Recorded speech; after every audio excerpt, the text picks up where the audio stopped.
Bienvenue sur Teach, votre mission d'enseignement de maturité spirituelle. Et surtout, votre mission, on est en train de parler depuis un moment de la famille. On ne parle pas juste de la famille, papa, maman et les enfants. On parle des problèmes récurrents dans les familles.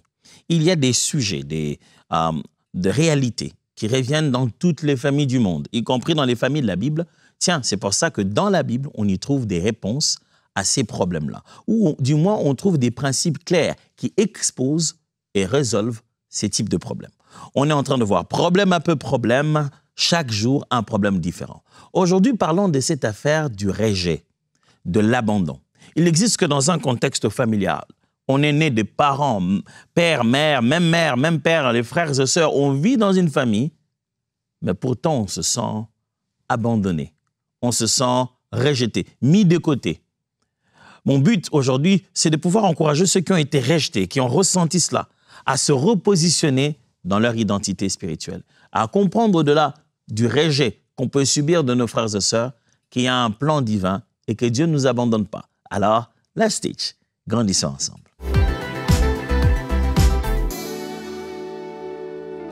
Dans une famille, quel qu'en soit le nombre, combien de frères et sœurs on a, parents, quelle que soit la distance, que certains vivent ici et d'autres là-bas, mais tant qu'on est conscient d'être une seule et unique famille, il arrive malheureusement un phénomène, celui de se sentir rejeté, d'avoir l'impression de ne pas appartenir au groupe, d'avoir l'impression que on n'a pas droit au chapitre, qu'on a été mis à l'écart, d'avoir l'impression que tant qu'on n'a pas accompli un certain nombre de choses, on ne fait pas partie de leur groupe. Soit c'est une identification liée aux études, parce que toi, tu n'es pas allé loin dans tes études, tu ne fais pas vraiment partie de la famille. Oui, c'est vrai que tu viens dans les événements, c'est vrai qu'on te reconnaît comme frère, sœur, mais quand tout le monde est à table, tu n'as même pas droit à intervenir dans la discussion parce que c'est une discussion intellectuelle. Pas parce que tu n'as rien à dire, mais parce qu'ils te font taire. Ou peut-être que parce que tu n'es pas encore marié, ce sont ceux qui viennent avec leurs enfants qui sont le plus aimés dans la famille. Ou peut-être parce que tu n'as pas encore un travail, ce sont ceux qui vont quelque part, qui ont fait quelque chose de leur vie, qui eux ont droit au chapitre. Tout le monde sait que tu es une catégorie à part, une catégorie des perdants. Ou alors peut-être parce que tu as choisi un domaine qui n'est pas aimé dans la famille, un domaine pour lequel la famille a une conviction contraire. Et tu es donc la petite... la brebis galeuse. On te considère comme l'erreur de la famille, la marge d'erreur de la famille. Même tes parents te le disent, ils disent, toi, tu es mon plus grand regret. Je vous assure que ça fait mal. Ça fait très, très mal. Surtout parce que c'est dans notre famille, que ce soit la famille biologique ou des fois même dans les familles spirituelles. Tu es là, dans cette église-là, dans cette équipe. Mais tout le monde te fait sentir que toi, tu dirais que tu n'as pas notre ADN. On dirait que toi, même l'homme de Dieu finit par te le dire. On dirait que toi, je ne te sens pas. Ça fait bizarre. Dans la famille, il est possible de subir le rejet. D'avoir l'impression qu'un système s'est établi et on ne t'a pas incorporé à l'intérieur. D'avoir l'impression que vous fonctionnez tous, mais vous n'êtes pas vraiment de la même équipe, quoi. Et tu as des fois envie de dire, est-ce que moi, je suis vraiment membre de cette famille?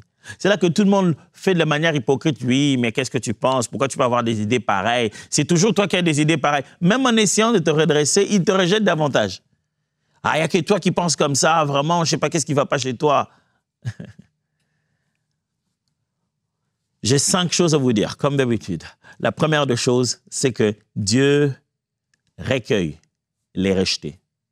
Ça veut dire lorsque les hommes vous rejettent, si vous ressentez avoir été bouté dehors, éloigné, mis à distance, séparé des autres, sachez que là où on vous jette là, c'est entre les mains du Seigneur. Dieu, lui, il a toujours un plan pour les rejeter. Il n'attend pas que tu sois rejeté pour qu'il ait un plan pour toi. Il a justement un plan pour toi, même quand on t'aurait rejeté par les hommes, son plan, lui, continue à fonctionner. Il était où, Dieu? Il aurait tout fait qu'on ne puisse pas me rejeter. Il attend seulement qu'on me rejette pour qu'il me prenne. Non, non, non. Il a un plan pour toi qui fait que même quand tu aurais été rejeté, son plan à lui continuera à fonctionner pour toi. J'ai une bonne nouvelle. Ta famille te rejette. Tu ressens cette douleur. Ça t'a poussé même à la rébellion. Tu essaies d'étirer leur attention. Tu as commencé à faire des trucs farfelus. Tu vas à des endroits que tu n'aimes même pas, mais tu vas juste pour tenter d'étirer attention. Tu t'es mis dans des groupes que tu ne voudrais même pas, mais c'est parce que tu veux au moins appartenir quelque part. Je t'en supplie, ne continue pas dans ça, parce qu'en réalité, tu n'es pas vraiment rejeté. Il y a un Dieu, lui, qui a grandement ouvert les bras pour toi. Jésus sait te recueillir. Mais je ne le vois pas. Est-ce que Jésus, lui, il va m'appeler le soir quand je suis fatigué? Jésus, lui, il va venir me laisser un cadeau de Noël? Qu'on t'appelle quand tu es fatigué, que tu aies besoin de cadeaux de Noël, que tout ça, ce sont des sentiments, des émotions que tu tentes de combler à l'intérieur de toi. Figure-toi que celui qui t'a créé et qui a placé ce genre de besoin sait comment le combler par lui seul. Gloire soit rendue au Seigneur du fait que par sa seule présence, il peut panser les blessures de nos cœurs et nous apporter une guérison permanente. Dieu recueille ceux qui sont rejetés. Psaume 27, verset 10 le dit. « Car mon père et ma mère m'abandonnent, mais l'Éternel me recueillera. » Waouh! Ouf! C'est une réalisation très difficile de la part d'un être humain que de se dire « mon père, ma mère m'abandonne. » Il faut accepter ça. Mon père, ma mère m'a abandonné.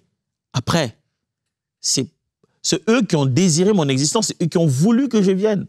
Un bon matin, décider de m'abandonner.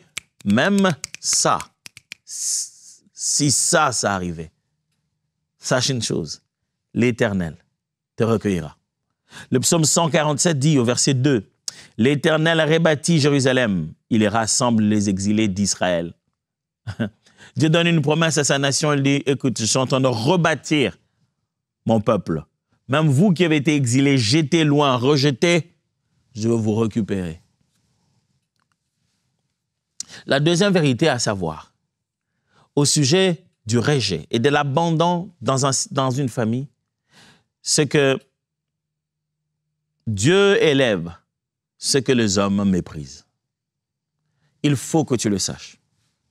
Toi qui te sens abandonné, rejeté, toi qu'on a l'impression que tu n'as pas développé les compétences nécessaires à la réussite de la vie. Tu es donc l'échec par excellence. Tu es celui dont tout le monde dit « faites pas comme lui, faites pas comme lui, vous voyez comment il est, hein? Faites pas comme lui ». Tout le monde fait de son mieux pour ne pas devenir comme toi. Et tu te dis « je sers à quoi en fait? Je deviens le mauvais exemple. » Je ne veux pas te donner des faux espoirs et te donner l'impression juste de te faire nourrir d'une pilule juste pour te calmer. Je n'essaie pas de te calmer, j'essaie de te dire la vérité. La vérité, c'est que Dieu élève ce que les hommes méprisent. Dieu peut prendre celui que tout le monde s'est dit, il sert à quoi? Il ne vaut rien. Et Dieu se servir de lui pour montrer sa valeur. En fait, Dieu aime ces cas-là parce qu'en fait, tout le monde verra que ce n'était ni par la force, ni par la puissance, ni par ses simples capacités. Tout le monde se dira, comment lui qui n'a pas eu ça, comment lui est-il devenu ce qu'il est devenu? Regardez comment Jésus sélectionne les disciples. Il ne va pas prendre parmi les meilleurs, les grands, les érudits nécessairement dans la société. Des hommes du peuple, des pêcheurs.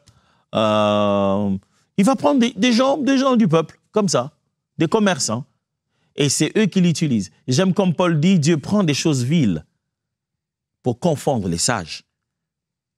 Dieu peut utiliser et Dieu aime utiliser ce que les hommes ont méprisé. Ce que les hommes ont dit, ok, ça va à la poubelle, lui, ça sert à rien. Vous l'appelez pourquoi? Vous voulez qu'il vienne? Ah, moi, je ne supporterai pas sa présence. J'ai jamais vu de loser comme ça. Et en plus, quand on commence à utiliser des termes, tu es caricaturé. Tu te sens complètement rejeté de la famille. Et personne ne s'occupe de ton cas. Tu t'es déjà plaint plusieurs fois. Pourquoi on a trouvé une solution pour lui? Pourquoi on a trouvé une solution? Pourquoi on ne trouve pas de solution pour moi? Ah, toi, ça n'a jamais marché. C'est abîmer de l'argent. C'est dépenser inutilement son argent à essayer d'investir en toi. Toi, ça ne marchera pas dans tous les cas. Ils ont même prononcé la parole sur ton avenir. Ils ont même déjà décidé sur comment tu vas finir. Mais Dieu, lui, il sait te prendre de la poussière et t'élever au milieu des grands. 1 Samuel chapitre 16, versets 11 à 13, la Bible dit, Samuel dit à Isaïe, sont cela tous tes fils? Il répondit, il reste encore le plus jeune, mais il fait paître les brebis. Alors Samuel dit à Isaïe, envoie-le chercher, car nous ne nous placerons pas avant qu'il ne soit venu ici. Isaïe l'envoya chercher. Or, il était blond, avec des beaux yeux et une belle figure. L'Éternel dit à Samuel, lève-toi, oins-le, car c'est lui. Samuel prit la corne d'huile et l'oignit au milieu des frères. L'Esprit de l'Éternel saisit David. Et à partir de ce jour et dans la suite, Samuel se leva et s'en alla à Rama. Quelle belle histoire. Vous savez, il y a des gens qu'on n'a même pas constaté leur beauté jusqu'à ce que le jour arrive où l'Éternel va les oindre. David était là, le plus jeune. On lui a donné le travail qu'on donne aux plus jeunes. Va t'ennuyer là-bas à garder les brebis. Mais là, l'Éternel l'a vu. L'Éternel aurait pu envoyer Samuel pour qu'il aille le oindre là-bas, là où il était berger, là-bas, là où il se trouvait dans la bergerie. Dieu l'a fait. Élie est allé, les jours où il a posé les gestes de choix prophétique d'Élisée. Élisée était seul là-bas. Il a posé l'acte et lui, il est rentré chez lui pour aller dire au revoir aussi, à sa famille. Dieu aurait pu donc envoyer le prophète aller rencontrer David directement au champ. Mais là, il choisit de l'envoyer dans la famille de David. Il valorise David. Il aurait pu commencer à dire directement à Samuel, c'est le plus jeune. Mais il laisse faire. Samuel fait passer le premier. Le deuxième, il dit au père de David, non, le Seigneur n'a pas choisi tout ceci, il les a rejetés, ce n'est pas eux. Est-ce que là, tes enfants sont finis? Tu t'imagines? Il y a réunion de famille, un prophète vient de loin, de la part de Dieu, cherché parmi les frères, l'un d'entre eux aurait pu être le choix de Dieu. À ce jour-là, on cherche les hommes. Et toi, on ne t'a pas caché parce que tu es une femme. Non, parce que tu es un homme qu'on ne considère pas pouvoir être la possibilité de ce choix divin. Et il arrive, la Bible le décrit, il est beau, il arrive, et l'homme de Dieu se lève, le Seigneur dit, c'est lui, oins-le, devant ses frères, devant tout le monde, devant tous ceux qui étaient normalement dignes de pareilles choses. Oh, quand le Seigneur décide de te faire du bien et de montrer que tu es son choix, vous savez, il appelle en réunion même les gens qui t'ont méprisé. Ne tente pas de te venger. Le jour où Dieu voudra t'honorer, il te vengera lui-même. Le jour où Dieu veut faire briller la particularité de ta grâce, le jour où Dieu veut montrer qu'il récupère ce que le monde a rejeté, il sait organiser un meilleur scénario que ta vengeance à toi. 1 Corinthiens chapitre 1, verset 28, la Bible dit, « Et Dieu a choisi les choses viles du monde et celles qu'on méprise, celles qui ne sont point, pour réduire à néant celles qui sont. » Dieu a choisi. Dieu lui-même s'est dit, qu'est-ce que je vais utiliser? Ce que le monde utilise. Non, ce qu'ils utilisent déjà, ce qu'ils considèrent déjà, ça ne sert à rien parce qu'ils vont dire qu'ils sont d'une certaine manière, ils sont solution à leurs propres problèmes. Ils risquent de juste dire, il en allait de soi, on pouvait voir, il était déjà bon. Je vais aller choisir celui que le monde n'a pas choisi. Oh, gloire à Dieu qui nous a choisis pendant qu'on n'était pas même appelé à la liste. On n'était même pas sur la liste de ceux qu'on devait reconnaître, ni par âge, ni par compétence, ni par grâce, ni par talent. Seulement, sa faveur à lui a décidé. Dieu s'est unilatéralement décidé de faire de quelqu'un qui était n'importe qui, d'être capable de faire avec lui n'importe quoi. C'est que personne ne pouvait imaginer qu'il pouvait devenir. Gloire à ce Dieu qui choisit ce qu'on met au bout de la liste et qui en fait des grands et des héros. Gloire à Dieu qui considère que ceux que la famille a rejetés, lui, il peut le récupérer. J'aime ce qui se passe avec Jephthé. Toute la famille s'est dit non, ça, lui c'est un bâtard, c'est le fils d'une concubine, je ne sais pas moi. Il n'a pas droit d'héritage dans la famille, on les chasse. Les jours où ça chauffe, la guerre, on s'est dit, il faut aller le chercher. Il n'y a que lui pour être notre solution. J'aimerais t'annoncer, quelle que soit la douleur qui traverse ton cœur, la souffrance que tu as parce que tu te sens rejeté dans un système familial, l'Éternel a un plan pour toi et il élève ce que les hommes méprisent. Troisième vérité, au sujet du rejet et de l'abandon dans le milieu familial, c'est que le rejet peut précéder l'élévation. Le fait d'être rejeté peut faire partie du processus de Dieu pour ton élévation. Quelquefois, pour que Dieu commence à établir un processus d'élévation, un schéma pour t'amener plus haut, il commence ça par le rejet. J'aimerais l'expliquer comme ceci. Deux fois, le rejet fait partie de la matière première de ton élévation. Le rejet fait partie de la formule de ta grandeur.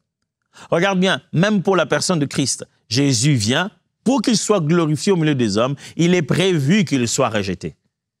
C'est dans le plan du rejet de Jésus que se trouve le projet de sa glorification. Le Fils de Dieu, le grand Seigneur, arrive pour d'abord être rejeté. Et c'est dans le plan de ce rejet-là que se trouve sa glorification. Je vais vous lire finalement l'histoire de Jephthé que je venais de dire tout à l'heure. Lisons-la ensemble. « Tu n'hériteras pas la maison de notre Père. » C'est Juges chapitre 1. Juges chapitre 11 plutôt, à partir du premier verset. « Tu n'hériteras pas la maison de notre Père, car tu es fils d'une autre femme. » Et Jephthé s'enfuit loin de ses frères, et il habita dans le pays de Tob. Des gens de rien se rassemblèrent auprès de Jephthé, et ils faisaient avec lui des excursions. Quelque temps après, les fils d'Ammon firent la guerre à Israël. Et comme les fils d'Ammon faisaient la guerre à Israël, les anciens de Galaad allèrent chercher Jephthé au pays de Tob. Ils dirent à Jephthé, « Viens, tu seras notre chef, et nous combattrons les fils d'Ammon. » Jephthé répondit aux anciens de Galaad, « N'avez-vous pas eu de la haine pour moi, et n'avez-vous pas chassé de la maison de mon père?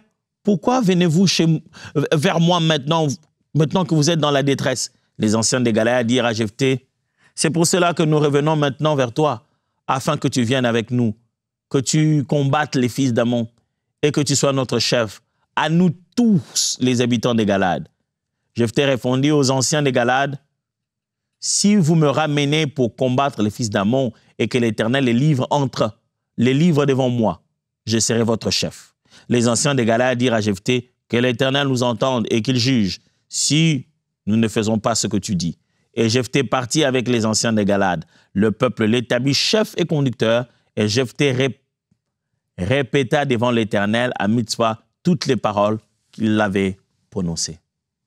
Voyez-vous cela? Jephthé est dans une situation où on a commencé d'abord par le rejeter. « Ah non, tu n'hériteras pas la maison de notre père.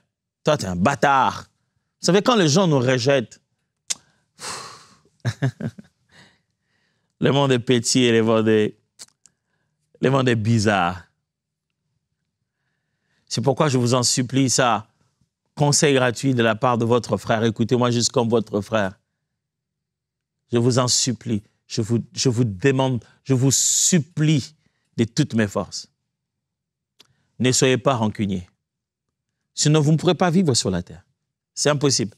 Les êtres humains ont une capacité de changement de position qui est d'une flexibilité, d'une agilité que même un chat n'a pas. L'homme peut sauter de A à Z avec tellement de dextérité. L'homme peut tourner des faces avec une vitesse. J'ai vu des gens qui avaient un visage bizarre, qui étaient fâchés. J'ai vu des gens qui m'ont traité d'une certaine manière. À la seconde qui a suivi, lorsqu'ils ont juste vu le Seigneur changer quelque chose, ils se sont juste rendus compte qu'il est possible que je sois en meilleure position qu'ils le pensaient. Le visage a changé comme si c'était une intelligence artificielle qui changeait les visages. Donc, quelqu'un qui était là, te dédaignant, à la seconde, c'est parti de là, il a changé, ses muscles se sont détendus et un sourire en est même sorti. Oh, c'est vrai.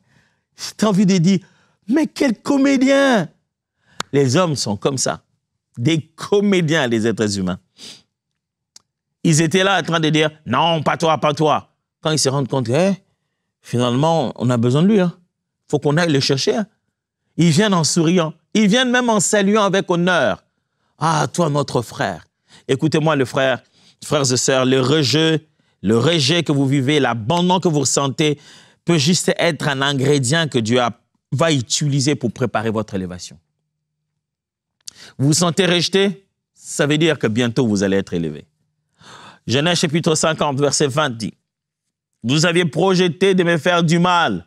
Dieu l'a changé en bien pour accomplir ce qui arrive aujourd'hui, pour sauver la vie à un peuple nombreux. » Ça, c'est Joseph qui dit à ses frères, « Votre plan, vous, c'était me faire du mal. Si je disparaissais, ça n'allait rien vous faire. Pour vous, d'ailleurs, j'étais mort déjà. » Mais Dieu a pris ça et l'a transformé en un plan pour sauver un peuple nombreux. C'est ça l'attitude que vous devez avoir dans la vie. Parce que si vous gardez la rancune dans votre cœur, vous détruirez la famille. Dieu a choisi Joseph, pas parce qu'il était le meilleur, mais parce qu'il a vu dans son cœur la capacité à supporter le rejet et à comprendre avec le temps la leçon que Dieu lui apprend, que le rejet et l'abandon de sa famille fait partie d'un plan pour le positionner de la manière dont il pourra les aider tous demain. Il est possible que toi, on te rejette aujourd'hui parce qu'on essaie de t'envoyer en Égypte, là où tout le monde viendra demain. Je vais le répéter. Il est possible que le rejet que tu sens aujourd'hui, tout le monde te chasse de la maison. C'est parce que tout le monde, un jour, aura besoin de venir en Égypte, là où toi tu vas. Alors, prépare-toi et prépare ton cœur à ne jamais garder de la douleur et de l'amertume. Parce qu'un jour, tout le monde viendra là où tu es. Et si tu avais encore un cœur de vengeance, tu vas massacrer les gens. N'oublie pas, le rejet fait partie du plan de la recette de Dieu pour ton élévation. Quatrièmement, Dieu guérit l'amertume par l'amour. Il est important de savoir, mon frère, que tu ressens ces douleurs, ma sœur, que tu es rejeté, que les parents, les amis, tu te sens rejeté, il y a de l'amertume, sache-le, que Dieu a autre chose que de l'amertume pour toi. Il a de l'amour. Il a beaucoup d'amour à placer dans ton cœur. Regarde ce que la Bible dit. Veillez à ce que nul ne se prive de la grâce de Dieu.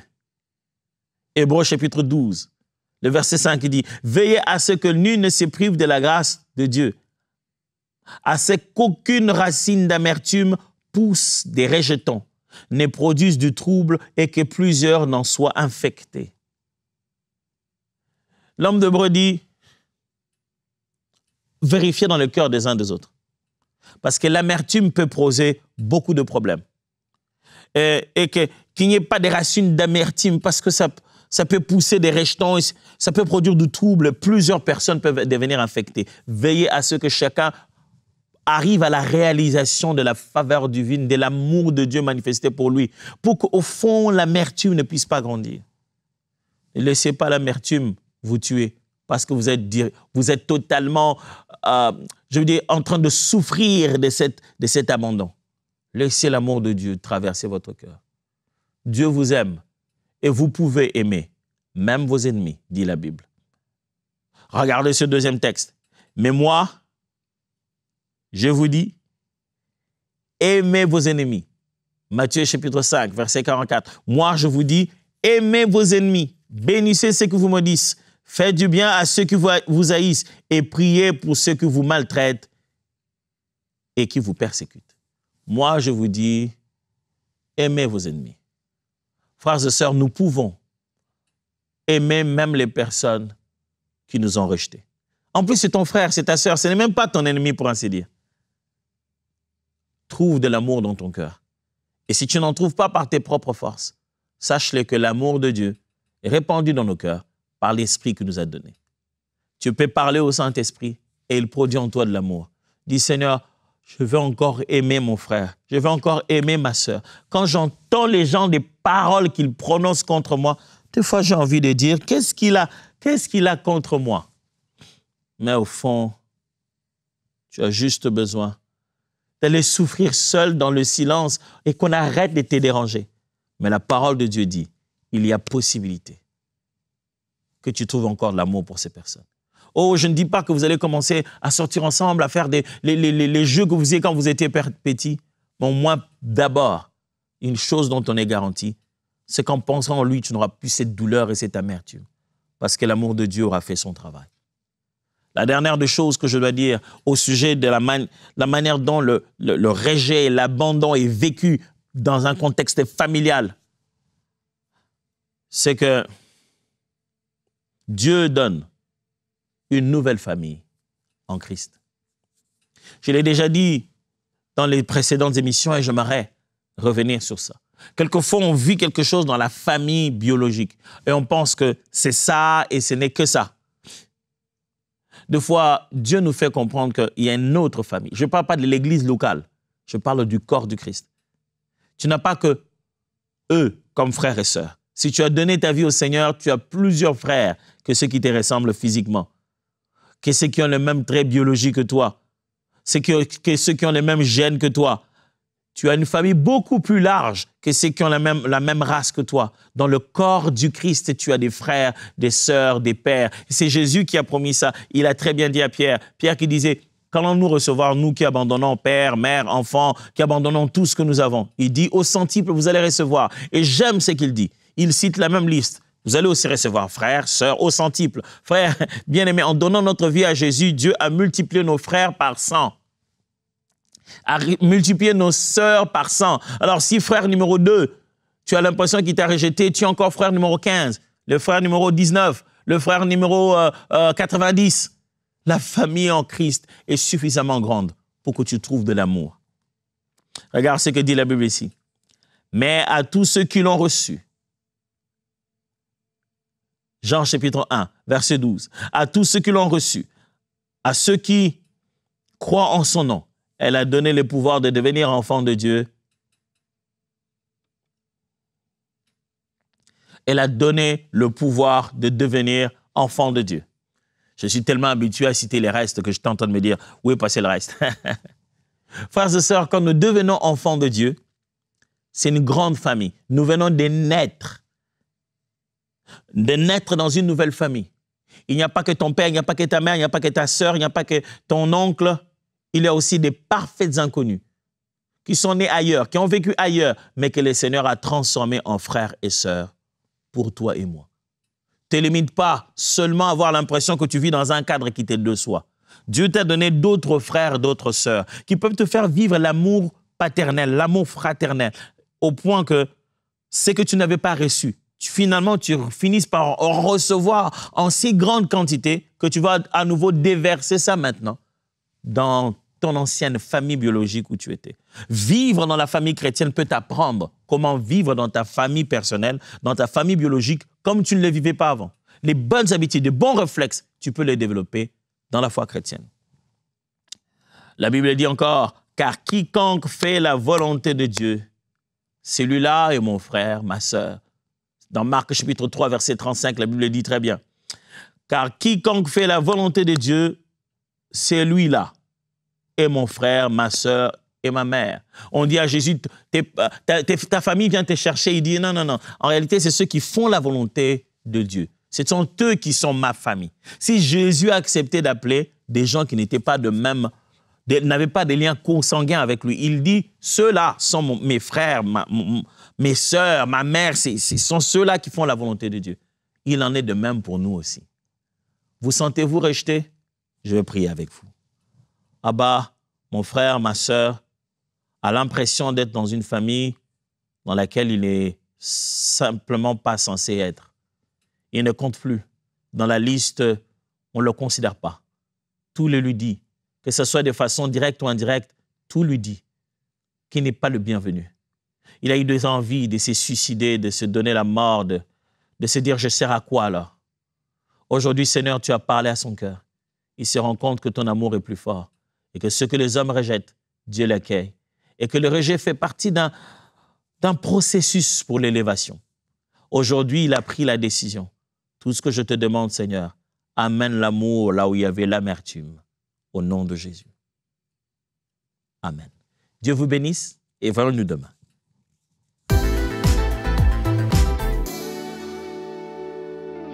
Chers frères et sœurs, vous tous qui attendez impatiemment la sortie de l'application Ma Bible, j'ai eu l'opportunité il y a quelques jours, lors de notre grande conférence Pentecôte 2025, de communiquer un message important concernant la sortie de Ma Bible et il faut absolument que vous puissiez l'entendre.